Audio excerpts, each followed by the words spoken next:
आज से करीब 74 साल पहले समय था 1947 का। उस समय एक ऐसा दौर भी आया था जिसके बारे में सुनोगे तो दंग रह जाओगे। आज वाली पीढ़ी तो सुनने मात्र से ही कांप उठेगी। दोस्तों, अपनी आंखों पर विश्वास ही नहीं कर पाओगे कि उस दौर में कितनी महंगाई हुआ करती थी। आखिर उस दौर में सोना, चांदी, पेट्रोल, डीजल और अनाज, इन चीजों का क्या क्या मूल्य था। भारत को आजाद हुए आज 75 साल बीत चुके हैं और इस दौरान एक अजीब सा बदलाव हमने देखा है। आज हम टेक्नोलॉजी के युग में जी रहे हैं, मगर हमारे पूर्वजों ने उस दौर को कैसे जिया था। वे तो महज एक जोड़ी कपड़े सालों तक चला लिया करते थे। आज जिस तरह रुपया मार्केट में हाहाकार मचा रहा है, दोस्तों उस समय महज पैसे और पाई हुआ करते थे। अगर आपका जन्म साल 2000 के बाद हुआ है तो फिर आपने तो पैसे का भी प्रयोग नहीं किया होगा, मगर उस दौर के एक पैसे से पूरे महीने का राशन आ जाया करता था। उसमें भी ना जाने कितना सामान आता था। 1947 के दौर में हमारा रुपया और विदेशी डॉलर बराबर हुआ करते थे। यानी उस दौर में 1 रुपए की खरीदारी करो या फिर भले ही $1 की, सामान तो बराबर ही मिलता था। मगर आज जमीन आसमान का अंतर आ गया है। आज वही डॉलर 75 रुपए के बराबर हो गया है। उस समय खरीदारी तो चिल्लर में ही हुआ करती थी।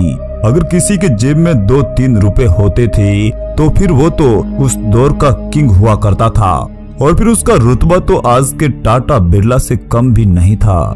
दोस्तों, उस दौर में पेट्रोल के दाम सुनकर आप हैरान रह जाएंगे। आज की इस दुनिया में पेट्रोल 100 रुपए के पार चला गया है, जबकि 1947 के दौर में वही पेट्रोल 41 पैसे प्रति लीटर हुआ करता था।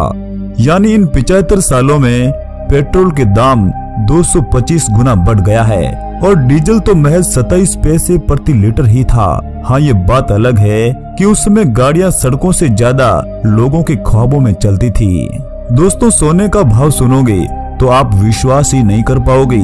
आज के दौर में 10 ग्राम सोने का दाम 50,000 के आसपास है। वहीं सोना 1947 के दौर में 81 रुपए 65 पैसे में मिलता था। यानी इस दौर तक आते आते सोना करीब 600 गुना बढ़ गया है। दोस्तों, जिस देसी घी का चूरमा आप बड़े चाव से खाते हो, उसमें तो पता नहीं कितनी मिलावट होगी, मगर उस दौर का घी एकदम शुद्ध हुआ करता था और महज 75 पैसे में ही 1 लीटर घी आ जाता था। अब आप सोच रहे होंगे कि उस दौर में लोगों की खूब मौज हुआ करती थी। दोस्तों, ऐसा बिल्कुल भी नहीं था। तब लोगों की इनकम भी बहुत कम हुआ करती थी। उस दौर में अच्छी नौकरी करने वाला भी महीने भर में करीब 150 रुपए ही कमा पाता था। आज के दौर में अगर कोई किराए पर कमरा लेता है तो उसे भी महीने भर का 5-6 हजार रुपए देने ही पड़ते हैं। मगर दोस्तों, 1947 के किराए की बात ही अलग थी और ये किराया 4-5 आने से शुरुआत होकर 4-5 रुपए तक जाकर थक जाया करता था। दोस्तों, आज जिस मुंबई में पैर रखना भी मुश्किल हो रहा है, उस दौर में मुंबई की आबादी करीब 16 लाख के आसपास हुआ करती थी। उस दौर में इतनी तकनीक तो नहीं हुआ करती थी, बस नॉर्मल गाड़ियां ही सड़कों पर दौड़ा करती थी। 1947 में हिंदुस्तान की सड़कों पर महिंद्रा एंड महिंद्रा और हिंदुस्तान मोटर्स जैसी गाड़ियों का दबदबा था। बसें सिर्फ बड़े बड़े शहरों में या शहरों को जोड़ने वाली सड़कों पर ही दौड़ा करती थी। असल में उस समय तक गांव सड़कों से जुड़े हुए नहीं थे। यहाँ तक कि आज भी ऐसे कई गांव हैं जहाँ सड़कें नहीं जाती है। हाँ, सड़कें कहाँ जाती है, जाना तो हमें ही पड़ता है। दोस्तों, जब साल 1928 का चल रहा था, उस दौर में अमेरिकी कंपनी जनरल मोटर्स का भारत में आगमन हुआ था।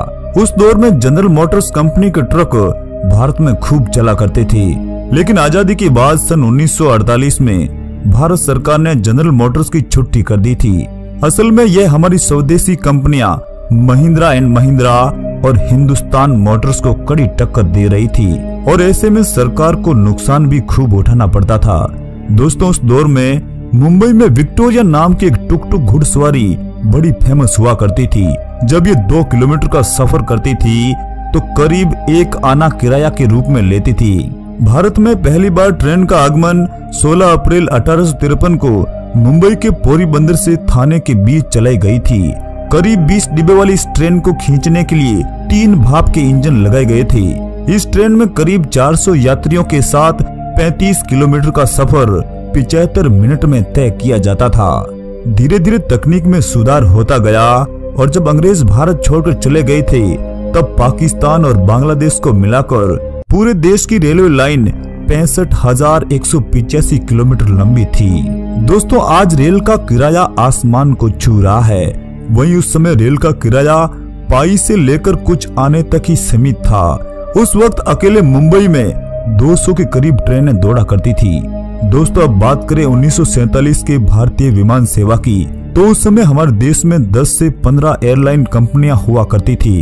इतनी ज्यादा एयरलाइन कंपनियां होने के पीछे कारण भी हैरान करने वाला था। इसके पीछे की वजह है 1945 का द्वितीय विश्व युद्ध था। जैसे ही युद्ध समाप्त हुआ तो फिर अमेरिका ने अपने कई विमानों को बेचना शुरू कर दिया था।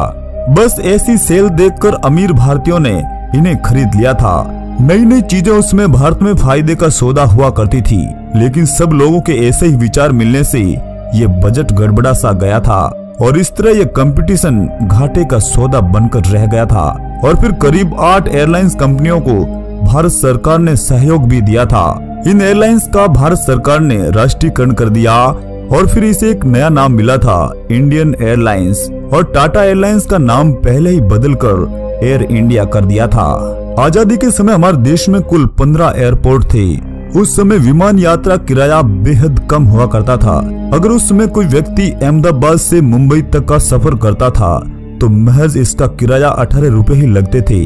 उस दौर में लोगों को मजदूरी के रूप में बहुत ही कम मेहनताना मिलता था। उस समय इतनी कम तनख्वाह में भी लोग अपना जीवन निर्वाह आसानी से कर लेते थे, मगर उनके मैनेजमेंट में किसी तरह की कोई दिक्कत नहीं हुआ करती थी। महंगाई कम होने के बावजूद भी लोगों को आज की तरह ऐशो आराम की जिंदगी नसीब नहीं होती थी। आज हम चाहे कितने भी पैसे कमा लें, मगर हमारी ख्वाहिशें पूरी नहीं होती है। दोस्तों, आज हमें एक मूवी देखने के लिए कम से कम 500 रुपए तक खर्च करने पड़ते हैं, लेकिन अगर पुराने जमाने में देखें तो इतने रुपयों में तो हम हजारों फिल्म देख लेते। उन दिनों फिल्मों की टिकट 40 पैसे से लेकर 8 आने तक ही हुआ करती थी। आजादी के दौर में 1384 सिनेमा घर ही थे। पुराने जमाने में दोस्तों अधिकांश लोग धोती और पगड़ी ही पहना करते थे। उस समय के अधिकांश लोग बैलों से ही खेती करते और बैलगाड़ी से ही माल ढोया करते थे। दोस्तों, आजादी से पहले के लोगों का जीवन वास्तविकता से भरा था। आज जैसा दिखावा वाला जीवन नहीं था, यानी घर कच्चे थे मगर लोग सच्चे थे और उस दौर में ही खुशियां ढूंढ लेते थे। लेकिन आज के लोग इतनी सुख सुविधाएं होने के बावजूद भी लोग खुश नजर नहीं आते हैं, बस नकली चेहरे लेकर घूमते रहते हैं। तो दोस्तों, ये थी हमारे पुरखों की जिंदगी। दोस्तों, आज का ये वीडियो आपको कैसा लगा कमेंट बॉक्स में हमें जरूर बताइएगा।